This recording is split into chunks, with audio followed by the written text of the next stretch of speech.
अंतिम कहानी।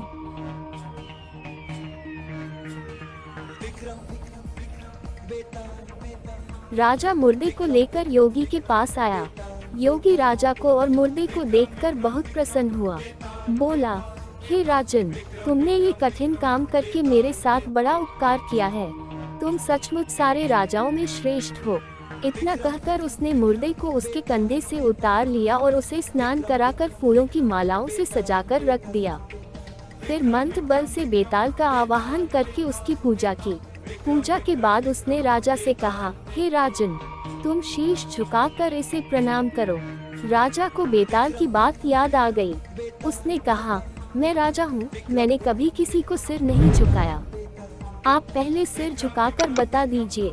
योगी ने जैसे ही सिर झुकाया, राजा ने तलवार से उसका सिर काट दिया।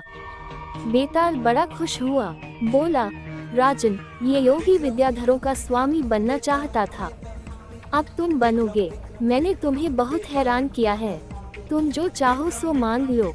राजा ने कहा, अगर आप मुझसे खुश हैं तो मेरी प्रार्थना है कि आपने जो 24 कहानियाँ सुनाई वे और 25वीं सारे संसार में प्रसिद्ध हो जाएं और लोग इन्हें आदर से पढ़ें। बेताल ने कहा, ऐसा ही होगा। ये कथाएं बेताल 25 के नाम से मशहूर होंगी और जो इन्हें पढ़ेंगे उनके पाप दूर हो जाएंगे। ये कहकर बेताल चला गया।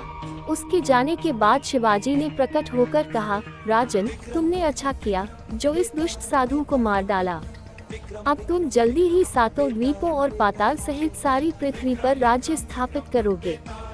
इसके बाद शिवाजी अंतर्धान हो गए। काम पूरे करके राजा शमशान से नगर में आ गया।